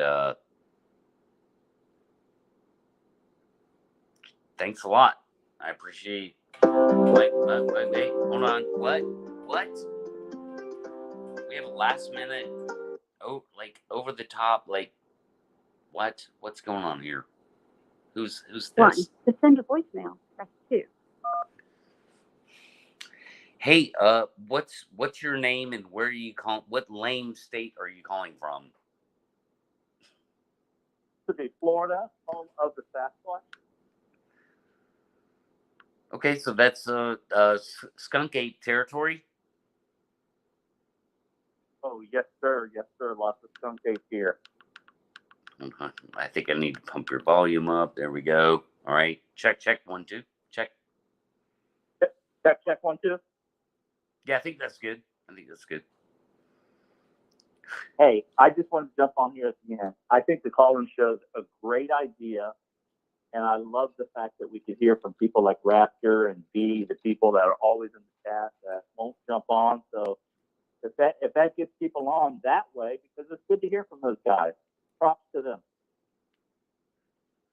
Yeah, I agree. I mean, it's a lot easier, Matt, to make a phone call than jump through the hoops of StreamYard and the nerves that people might have. I mean, you just pick up your phone and call in like old school, right? Like Art Bell days or whatever. I'm not comparing myself to Art Bell, by the way. I'm just saying, like a radio show, any radio show, right? Right. No, I was listening to Jeremiah's show the other night, Bigfoot Society, and Jeremiah definitely has it down. It looks like he has maybe multiple lines and stuff. But no, it's definitely cool. And my question was to you: can you do a call in like this and then have someone on live in a double box too at the same time? You mean like another person on StreamYard? Yeah, Yeah, I think so. I don't see why not. yeah, Yeah. yeah. That would be cool. And you would get and to get you did well tonight, but it would go so much better with that computer when you get it back and have that number scrolling in the bottom. I was just multitasking tonight, reason why I did stuff on. My film came for the 16 millimeters. I'm gonna be out this weekend, shoot my first 400-foot roll through it, just to see if this camera works, see if it has light leaks, see if the gears are gonna work. Cool. And if it'll last through a whole roll. So I'm pretty pumped on that. So it's just a good test weekend for me. We got beautiful weather now. The storm went through. Nice. Yeah. Storms pass through. Good deal. Yeah. Thanks, man. Before I wrap it up and let you go, like, what did you think about the body cam question?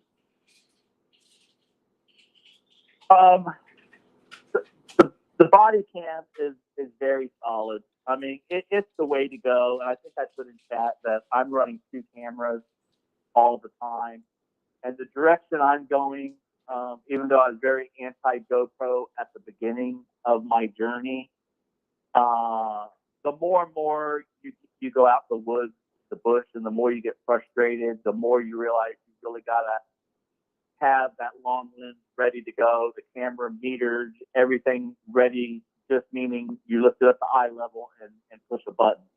So what I found myself doing, Pat, is I'm wearing a GoPro 9 either on a helmet or my chest. It's running all the time. I have my iPhone in my hand. It's usually running all the time. It gives me a good 2-camera cut back and forth in making movies. It's not the quality of my Lumix. The whole 4-door series is basically GoPro and iPhone because I'm concentrating more on the wood line and trying to keep my eye off the viewfinder of the big Lumix, if you know what I mean. If you're in the woods and you're staring at a 2-inch monitor, you're kind of missing some things.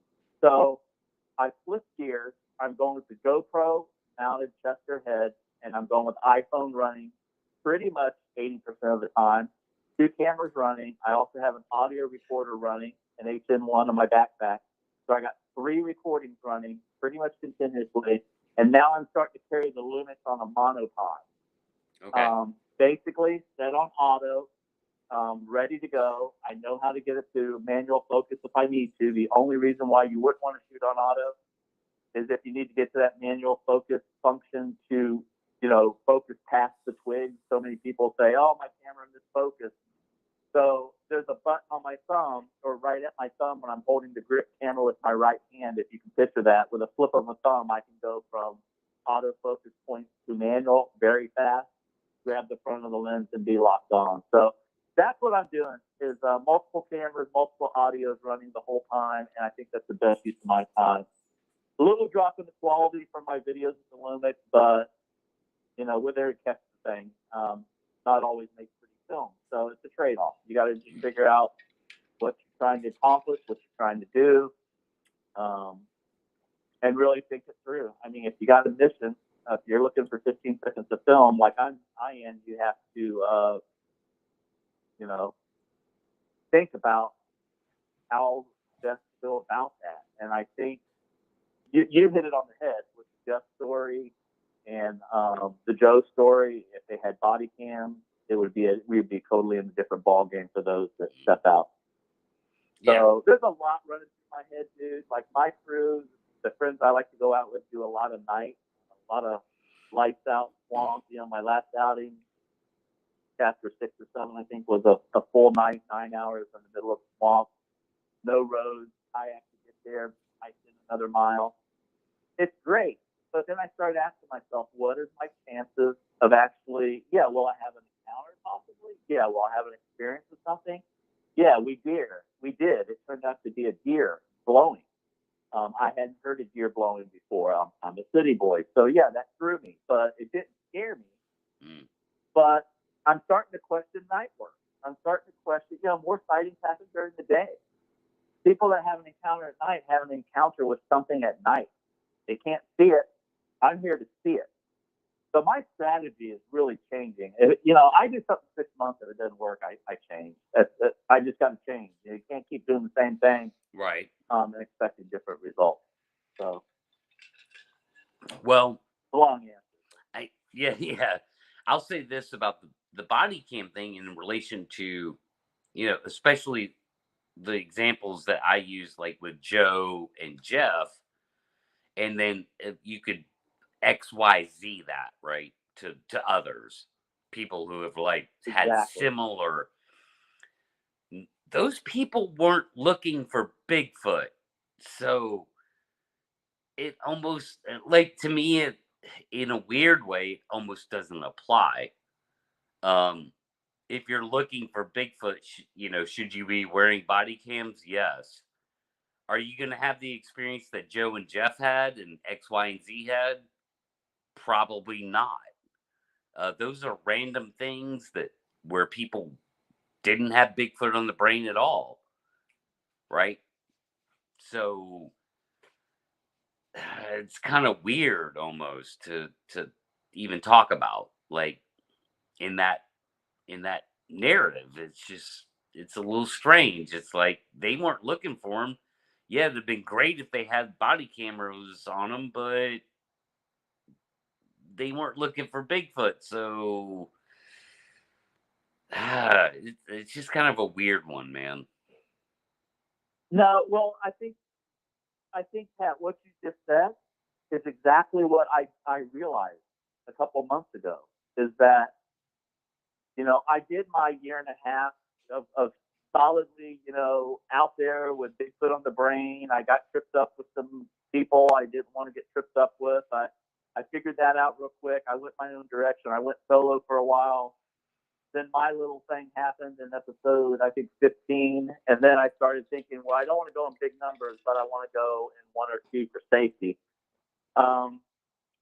But what you just said is exactly my point. I think I'm going to go more the route of getting out in the woods, enjoying the woods, doing my thing, but with that awareness and readiness. I think that's going to be the key. I'm not going to waste my time in the Bigfoot, quote, 100% search. I'm not going to lose my experience of enjoying the woods. Yes. But I am going to be ready, and I am going to make the best of the opportunity. And I am always listening, but I'm also always debunking. I'm starting to enjoy that more. So I'm going to go and make my films. They may be a little on the avant-garde fine art side. No audio, no narration, enjoying the woods. And I'm going to see what happens doing that route for a while. I still got some unfinished business with the corridor. I'm in a spot with the corridor where things are really getting good, but it's a real tender subject, both with my health and being out solo. Weird things already in play with the environment that I can't explain. And I think I'm sitting right on top of something. I'm just taking my time on how to. It's like a Rubik's cube. I got to figure out how to move forward without, like Dee was saying, I got to figure out how to move forward without throwing the bright light on. I can't blow my cover as a photojournalist. I can't blow my cover as a Bigfooter. And I sure don't want to get arrested being in territories where it says closed at night. And that is where my area has taken me, and I can't figure it out. I'm in a pickle. So that's where I'm at. That's why there's a pause right now between my last chapter and now. But it's going to come. I'm not going to leave it unfinished. All right, fair enough, man. And hey, when you're ready to come back to Georgia, man, I got a campsite for you, bud. Like, I got a campsite for us, right? Primitive Yep. tent camping, not your camper, not your damn camper. But yeah, man, I mean, oh my God, dude. It is an amazing spot. It's just magical. But hey, Yeah. that's personal. I'll tell you more about that, you know. Okay. And Okay. and yeah, thanks for calling in, man. I'm gonna wrap it up. But thanks for being the last caller, dude. I was hoping to be somebody, like just like somebody like you or whoever, man. So Well, I appreciate it. I just wanted to hear how it is and what's happening on my end. I can hear you good, but it's almost like your phone, because you're on a phone. I think doing both is definitely a dragging on it. So for the listener, for the caller in, there's a little not in and out, but it's unsteady. If that's a better way to say it. But yeah, it works. No, it works. I like yeah, the whole process. yeah. I pretty much realized it's sort of like a walkie-talkie early on, and I've sort of been treating it like that. So it has worked. I've been able to communicate with every caller, I think, pretty well. So Yeah. so yeah, until I figure out all my other technological issues, then yeah, it is what it is, man. And next Okay. week I'll Great do a show. I different show. appreciate you. Yeah. Well, great show. I appreciate you, and I really enjoyed hearing the chat. Man, that was fun. They got to get on more. They all did great. Yeah. Anybody. I mean, that's the whole idea. It's like I got a bigger audience than even the people participating in chat. So, like, I'm trying to build it to where it could be very random, like a radio show, because I loved radio shows, man. I still love radio shows. Um, and to capture any kind of aspect of that is ironically cool, right? Yeah, I totally agree. I'm trying to close all of my apps to see if you came in better. I had like 20 apps open on my phone, so I'm calling you on my iPhone. And Yeah, it still sounded like you're fading in and out, like you're driving in and out under a tunnel or a bridge, or but it's real mild. I mean, 1 to 10, it's like an 8 for me. Listen right. to you, so it's still good. All right. Well, I'll figure it out, man. I think by the next time I do a call-in show, which will be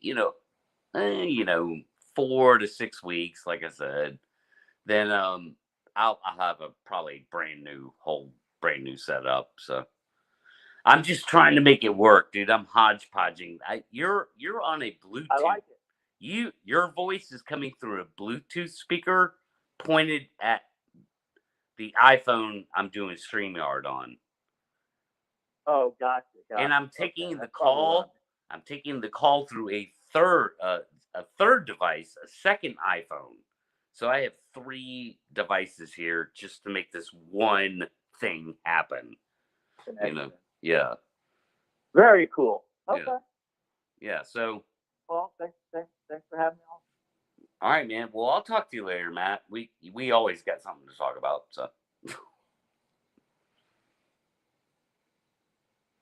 Very good. All right, man. See you, bud. See ya. All right. Boop, boop, boop. That means caller has ended conversation. Dude, thanks for watching. Appreciate each and every single one of you, as always. Thanks for watching, new subscribers, man. I hope you like what you see. Again, peruse the channel. It's diverse here. This is not a call-in show channel. I just love doing it every now and then. And with that, man, it's sadly it's time for me to go. So go I will, but I'll try and go in a big way. And we'll see you guys next Friday for sure, and hopefully before then. Thanks for watching.